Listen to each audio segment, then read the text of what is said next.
Alright, so I just recorded a review on Dexter New Blood, episode 2.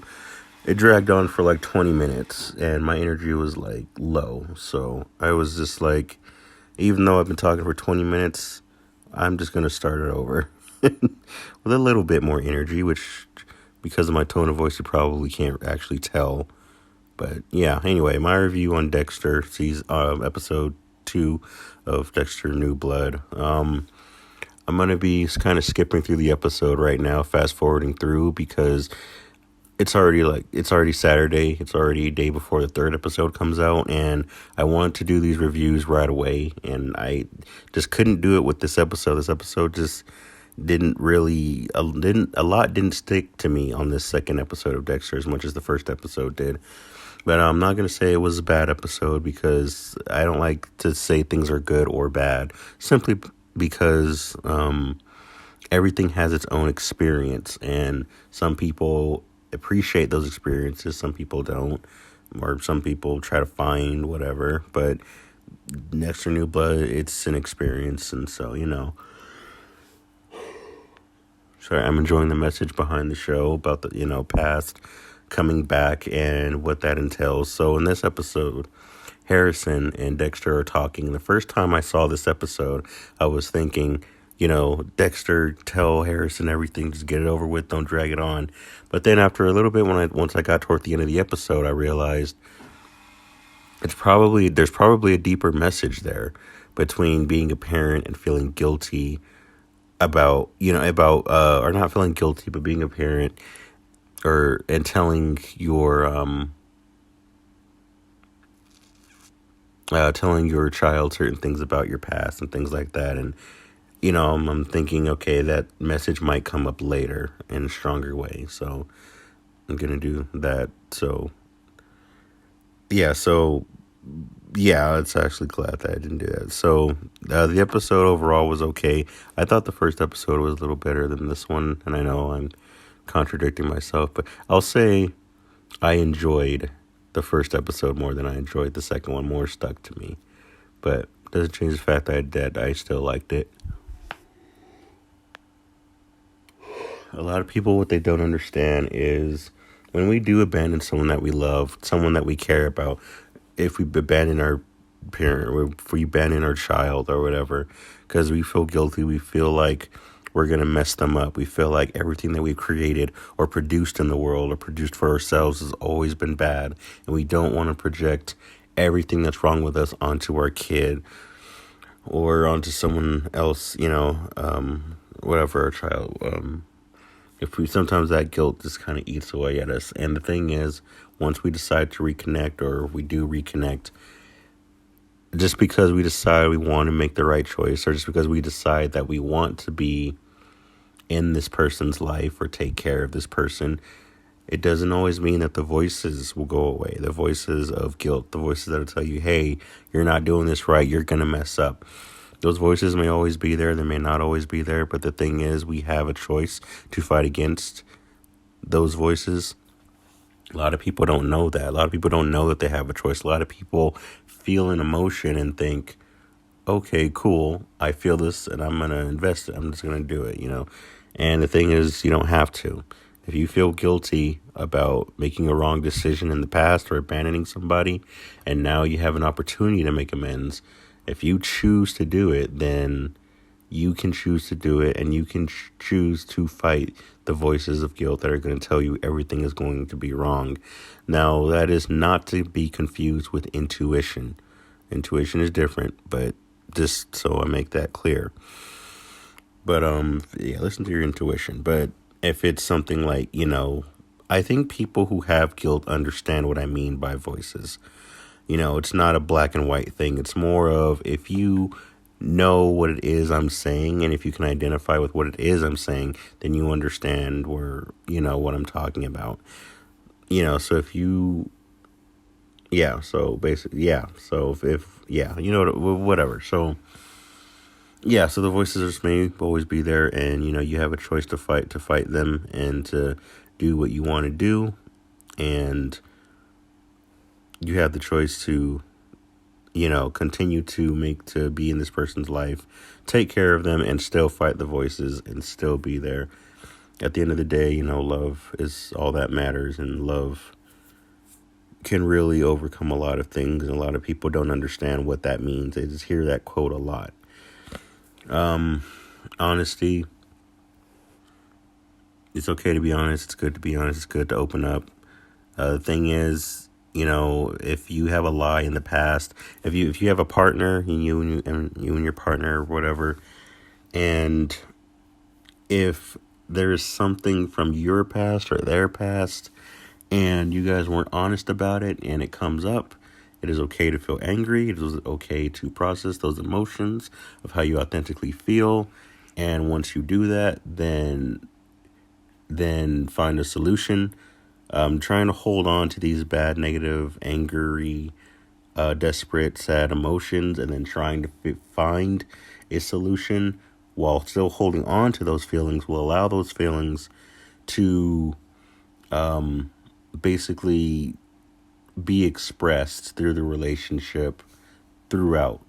From that point on, they're going to be there, and those emotions are going to build, and just going to be a domino effect, a chain reaction that's going to make the whole relationship bad in so many ways. So it is good to, once a situation happens, process the emotions, let them out, be done with them, and then find a way to talk it out, find a solution, and call it done. And, work with it as best as you can. Our partners, sometimes they need space. When something bad happens, they need space to think things through. They need space to eternally process things and make peace, eternally with everything. You don't want to be too desperate and say, oh my gosh, don't leave, don't do this, I need you right now. You got to let your partner have space. Same is with you. We need space. Something bad happens, and our partners are just like, hey, I did this bad thing, but I'm sorry, and they jump all over you, and they're just like, don't leave me though. It's like, no, you have to have freedom in every way in a relationship. And if the love is strong, and if the love is there, then you guys will be all right, and you are going to worry. Some people are going to worry, but you don't have to worry, because if love's there and it's real, then things are going to work out. If you truly love somebody, then you are going to forgive them. You're going to talk things through. You're going to want to make things work.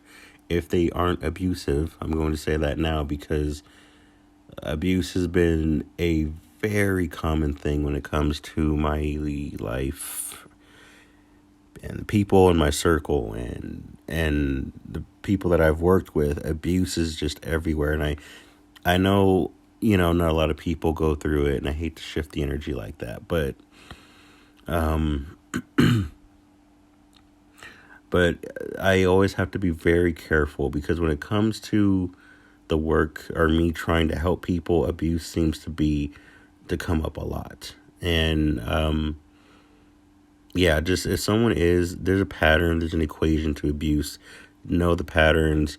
If someone's being mean to you, then, don't stay with them, obviously, or, just, before it gets worse. When you see the patterns getting worse, get out. I can't speak too much on that, because every situation is different, but I'm just going to say, before things get bad, don't let it get bad, and get out and leave. But yeah, just have freedom in the relationship with your partner. Give them space, let them process things. And as for you, sometimes we need to process things when truth comes out. And, if we love each other, then everything's going to work out. So we don't have to worry. We just have to, let the moment, see how the emotions go. It's okay to be honest about, we all have different parts of ourselves that we keep from other people. And, it's hard to open up all parts of ourselves to everybody, to, certain people. But those parts are always going to bleed out. Every situation, every experience that, I don't know if I said this in this recording, but every experience that we have with another person, our us being alive, with this person, we're going to experience every part of them. Every part of a person is going to be expressed in some way, no matter how big or small. And we are going to infect other people with what we are going through, with what we are, with who we are. And yeah, that's just how relationships are. This is how our interactions work. If you truly love somebody, if they do something bad, if they had a bad past, you don't know how bad those demons are. You don't know how bad they feel about it. And it's good to have patience with them. Patience is important. And as we have patience, then, there's more fluidity between how things are going to be able to work out and how things are going to have closure and things like that. If you are, I don't know what I did and didn't say in this recording. Sorry if I repeat myself. If you did abandon someone that you care about, a child, the best thing you can do is just be there for them. Kids are gonna do what they're gonna do.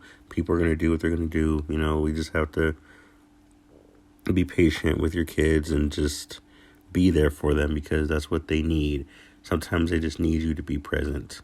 They need you to just show that you care and that you love them and that you're there when things get rough. Sometimes they don't always need a dictator. They don't always need, I went through this bad situation when I was younger, and I'm going to project that onto you as my child, and sometimes a child doesn't need that, because that can really damage a child. It can hurt them really bad emotionally and psychologically when you take all of the pain that you have experienced and you manifest it into something called parenting.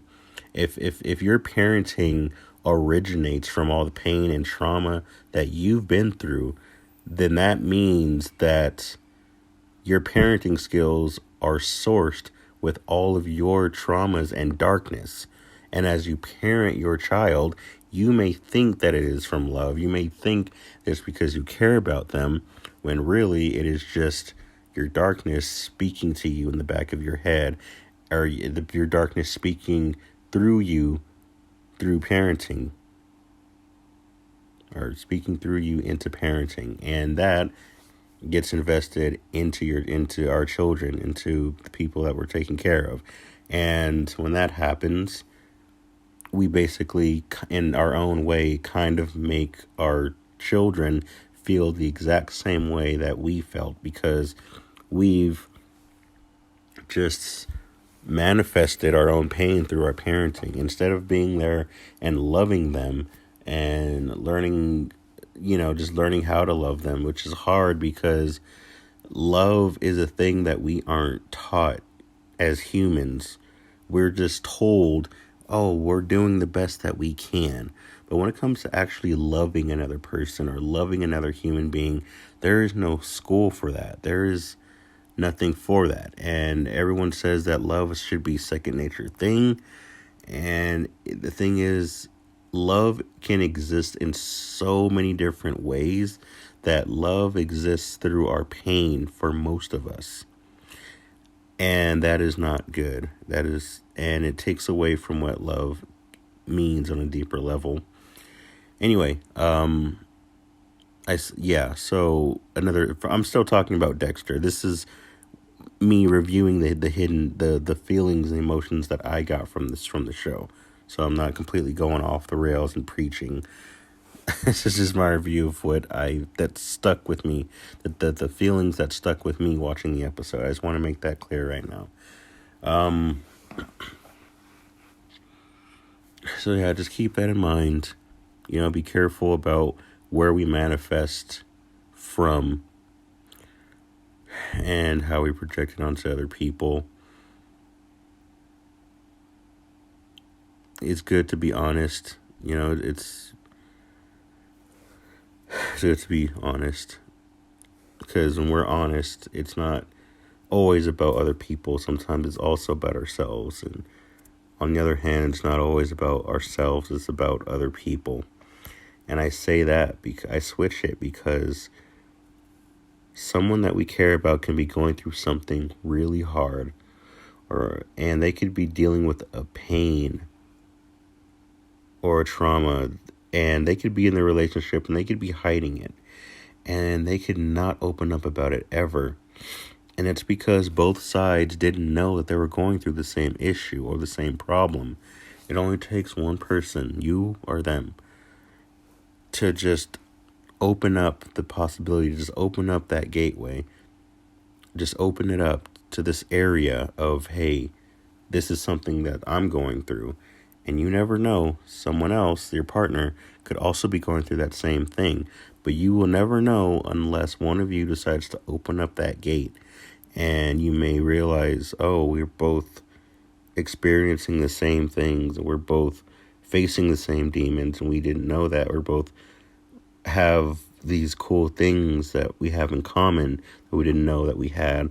We both had these same dilemmas that we didn't know that we had. We were dealing with them on our own, when really we had a partner here the whole time who understands. That could also be with a parent, but right now, if you're with a partner, that's that. And the thing is you don't know until one person decides to have the courage to open up in a certain area. Once you do open up in that area, then it allows the invitation of possibilities that this could be fixed, that we could share this with someone, that this could evolve into something more, that this pain doesn't have to stay as stagnant pain, but can evolve into a more fulfilling way of life, or can help bring us back to life. Because, as I said in the previous recording, just because we are living, or just because we have a body and we breathe and have a heartbeat, that doesn't mean that we're alive, doesn't mean that that we're living. So sometimes opening up certain parts of ourselves to people, having an understanding, having a connection, having a deeper understanding of why we're the way that we are, having someone help bounce off ways of solving what we're feeling. Sometimes that's all we need to bring something back to life and not let pain so much control us or take over us. So yeah, but that invitation has to be opened. And yeah. Also, in this episode, as a parent or whatever, if you've abandoned someone that you've loved, the best thing you can do is just be there for them and just say, hey, we're here now, so let's make the best with what we have here now. And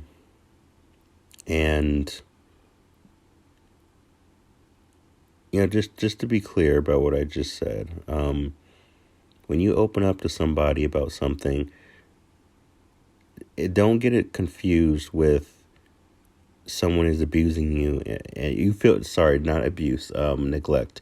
If you feel neglected in a certain area and someone is neglecting you, it's good. It's okay to talk to them. It's good to talk to them about it. But then if they don't care, don't get that confused. Don't get that neglect confused with wanting to open up with someone and connect. Things may work out or things may not work out once you open up to them. You never know. The thing is, all of our past experiences stick with us, and sometimes we expect things to go as they always have. But just because situations are the same doesn't mean outcomes are the same. And it is important to know that every individual person is their own individual person. They all have to deal with things the way they have to deal with it, and then they will reciprocate specific emotions back as the situations progress. So just keep that in mind. Don't be obsessive about wanting someone to fix you or take care of you or anything like that. I'm not going to I'm done with that.